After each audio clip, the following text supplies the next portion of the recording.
Are you ready to hear a scary story? Okay, then close your eyes, turn off the lights, and listen. There was once a house that screamed in the night.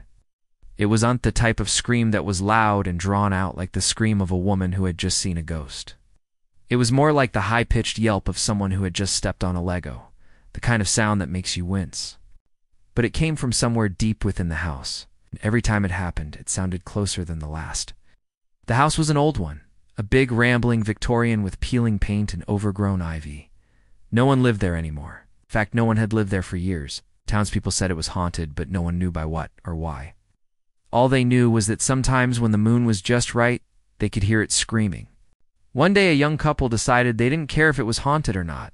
They bought the house for cheap and moved right in. The first night went by without incident, but on the second night they heard it. Just before midnight, they were sitting on the couch watching TV when they heard it.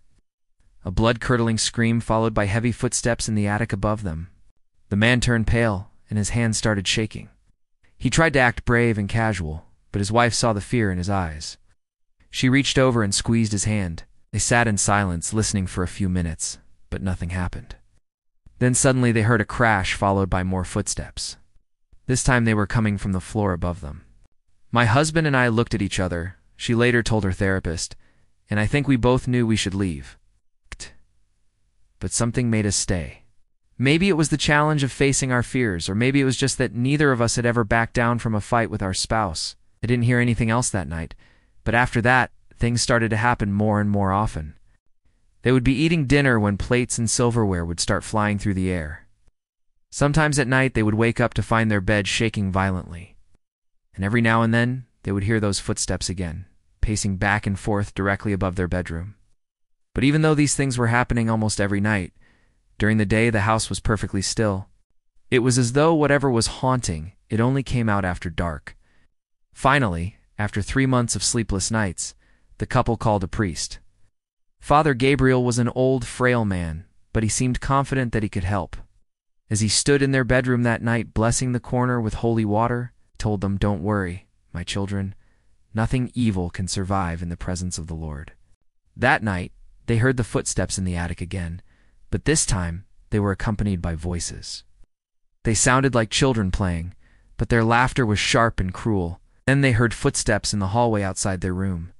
Slowly, slowly, they got closer and closer. As they stood there listening, Father Gabriel suddenly raised his head, his eyes wide with terror. "My God," he cried out, "whatever is up there is coming for me." The last thing the couple remembered was seeing the priest drop to his knees, and then everything went black. When they woke up, they found the priest lying dead on the floor. His eyes were wide open and staring. A single drop of blood hung from his nose.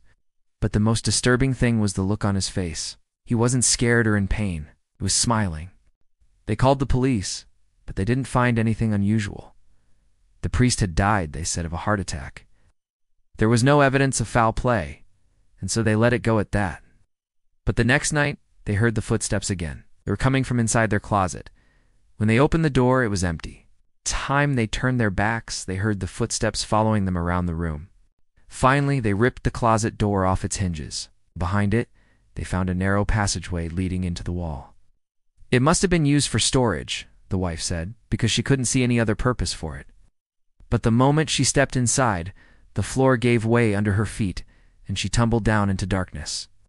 Her husband reached in and grabbed her ankle, but it was too late. She had fallen too far, and there was nothing he could do to stop her. Her leg was broken, and she couldn't move.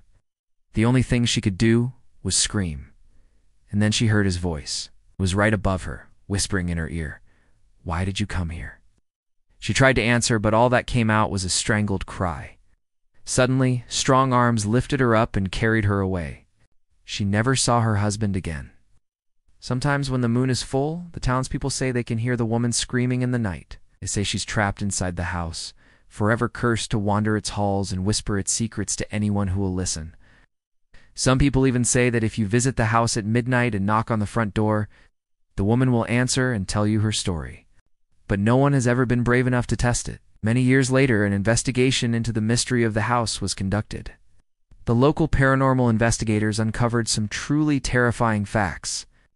First, They discovered the remains of Father Gabriel buried beneath the floorboards of the living room. But that wasn't what made them change color. When they pried open the closet where the woman had fallen, they found another secret passageway behind the bookshelf. The lead investigator stepped into the darkness and came face to face with a skeleton wearing a priest's collar. Then they found a hidden room filled with children's bones. And that's when they knew the truth about the house. The house wasn't haunted by just one spirit, it was haunted by many. And whoever was responsible for their deaths was still there, hiding in the shadows, waiting for someone to come along and join them in their eternal torment. Those paranormal investigators never finished their work. They fled the house in terror, never looking back. And since then, it stood empty and abandoned, a monument to the evil that lies within. Now, I don't know about you, but I think I need to lie down after hearing that story. If you liked this video, please give it a thumbs up and share it with your friends. And if you haven't done so already, please subscribe. Now it's time for bed. Make sure your door is locked and your closet is empty. Have a good night.